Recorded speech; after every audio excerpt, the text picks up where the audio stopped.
Calabasas hillside crash. On January 26, 2020, fog hung low over the hills above Calabasas, California, thick enough that local police helicopters had already been grounded for the morning. Ara Zobayan, 50, of Huntington Beach, was an experienced charter pilot and flight instructor, and that morning he was at the controls of a Sikorsky S-76. The helicopter had lifted off from John Wayne Airport just after 9, carrying 8 passengers toward a youth basketball tournament in Newbury Park. As the cloud layer thickened around the aircraft, Zobayan radioed air traffic controllers that he was climbing to get above the weather. He told them he was at 1,500 feet and still ascending. But the helicopter wasn't climbing.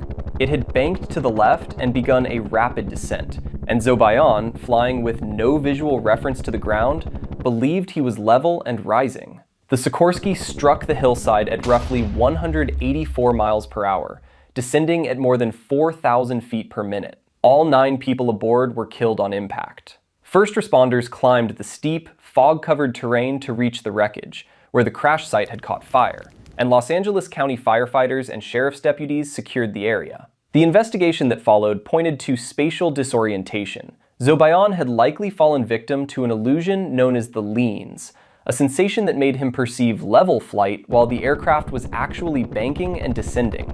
He had also flown in the clouds in violation of his visual flight rules, pushed by self-induced pressure to complete the trip, a lack of any alternate plan, and a bias toward continuing the flight he had started. The National Transportation Safety Board ruled the probable cause as the pilot's decision to press on into instrument conditions, which led to disorientation and a complete loss of control. The crash prompted federal legislation, the Helicopter Safety Act, which pushed for terrain warning systems on more aircraft of its class. King Power Stadium crash. On October 27, 2018, the floodlights were still on outside King Power Stadium in Leicester, England, where a Premier League match had just ended. Pilot Eric Swaffer, a highly experienced commercial aviator, lifted a Leonardo helicopter off the pitch and rose into the night with 4 people aboard, including the club's owner, Vichai Srivadanaprabha. The plan was a short hop, the kind of routine departure the club had made many times before. Seconds after clearing the stadium, the helicopter's pedals stopped responding. The aircraft began to yaw, spinning to the right. The spin tightened into an uncontrollable rotation, and Swaffer fought the controls, but the tail rotor's pitch had reached the physical limit of its travel, and there was nothing left to give. The helicopter dropped into a concrete car park beside the stadium and burst into flames. All 5 people aboard were killed. Emergency crews and stadium staff rushed toward the burning wreckage, but the fire prevented any rescue. The cause traced back to a single small part. A castellated nut in the tail rotor control mechanism had become disconnected, severing the link between the pilot's pedals and the tail rotor itself. The failure was irrecoverable. No action by the pilot could have saved the aircraft once the mechanism let go. The final report attributed the crash to that tail rotor control failure, and the manufacturer, Leonardo, went on to issue 16 separate service bulletins for the model in its wake. Phoenix News helicopter collision. On July 27, 2007, the skies over central Phoenix, Arizona were crowded with television news helicopters tracking a police chase unfolding on the streets below. Among them were 2 A-Star helicopters from rival stations, each carrying a pilot and a photojournalist filming the pursuit live for their broadcasts. As both aircraft maneuvered for the best camera angle on the moving chase, the pilots were splitting their attention between flying the helicopter and operating their cameras. The 2 aircraft drifted toward the same patch of airspace, and neither crew was aware of how close the other had come. Then, the rotors collided in midair. Both helicopters broke apart and fell into a city park, killing all 4 men. The collision captured live on television as one station's camera was still rolling. Emergency crews reached the park within minutes, and despite the crash coming down in a public space, there were no survivors and no injuries on the ground. The investigation found the probable cause was both pilots' failure to see and avoid the other aircraft while distracted by their reporting and camera duties. It also pointed to the absence of any formal procedures for Phoenix area news pilots to coordinate when several aircraft converged on the same story. The report led to renewed scrutiny of single-pilot news-gathering operations and the heavy workload placed on pilots who doubled as camera operators in busy airspace. Medford autorotation crash.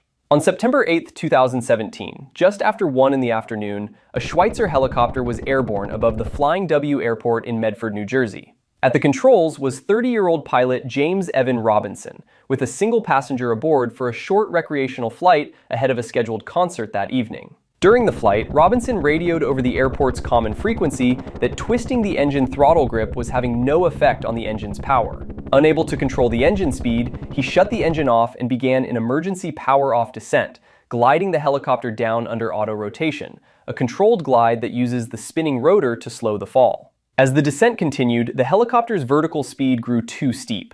It struck the ground hard, killing both men aboard. Airport personnel and emergency crews responded to the crash on the field.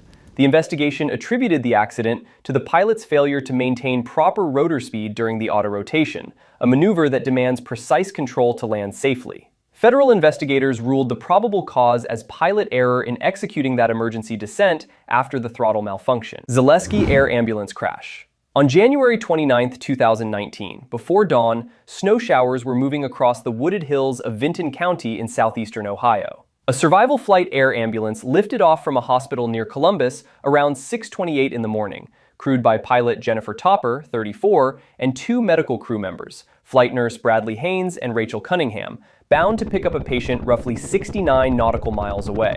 Along the route, the helicopter flew into the first of two bands of snow showers, and visibility began to drop. The second band cut visibility sharply, and the pilot made a hard left turn, likely trying to reach clearer air.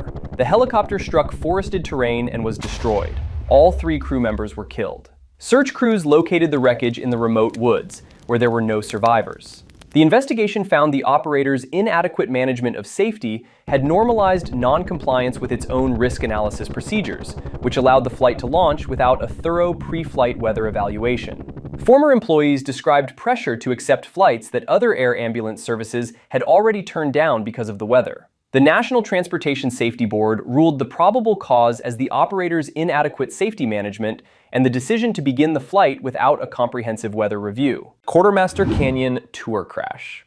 On February 10, 2018, gusting winds swept through Quartermaster Canyon at the western edge of the Grand Canyon in Arizona, where sightseeing helicopters routinely landed tourists on the canyon floor. A Papillon Air Tour helicopter carrying a group of British tourists, several of them traveling together to celebrate a wedding, began its approach to land in the canyon. On the descent into gusting tailwind conditions, the helicopter lost tail rotor effectiveness, and the pilot began to lose directional control. The aircraft spun and dropped, striking the canyon terrain in an area of turbulence and downdrafts. All 7 people aboard survived the initial impact, but an immediate fire engulfed the wreckage. 3 passengers died at the scene, and 2 more died later in the hospital from their burns. Rescue crews faced difficult canyon terrain and fading light to reach the survivors, and the pilot and 1 passenger lived but were seriously injured. The investigation determined the probable cause was a loss of tail rotor effectiveness and the pilot's loss of control during an approach in gusting tailwind conditions amid downdrafts and turbulence. The post-crash fire was the single most significant factor affecting survival, because every occupant had initially lived through the impact itself. The board attributed the crash to that loss of control in adverse wind, with the fatal outcome driven by the fire that followed. Airbus and Papillon later reached a $100 million settlement with 1 victim's family, reported as the largest pre-trial single wrongful death settlement in the database that tracked them. Alpine Valley ski hill crash. On August 27, 1990, in the hours after a late-night concert at Alpine Valley Resort in East Troy, Wisconsin, dense fog settled across the area. A Bell helicopter lifted off shortly after midnight, carrying a pilot and 4 passengers bound for Chicago. The pilot, Jeff Brown, was flying in low visibility over terrain he did not know well. As the helicopter climbed away from the resort, it angled toward a fog-shrouded ridge.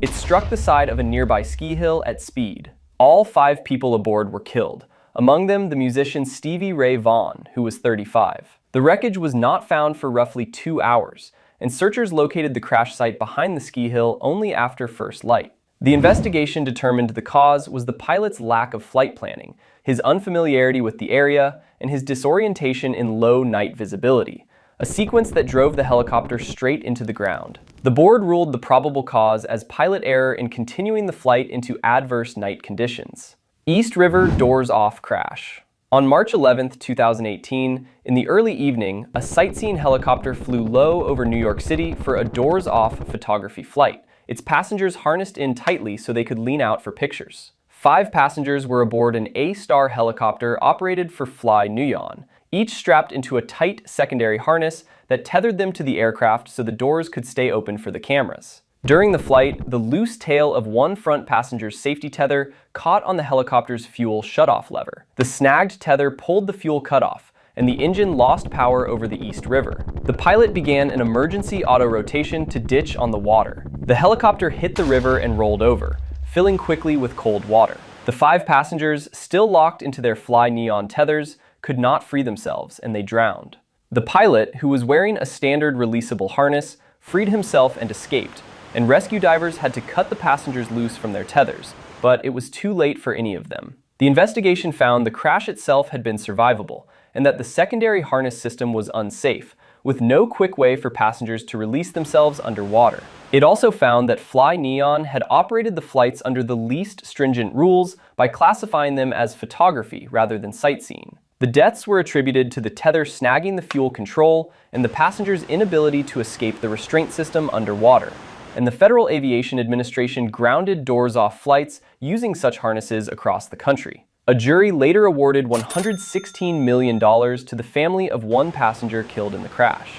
Stories like this come out regularly. Subscribe to keep up and suggest the next topic in the comments.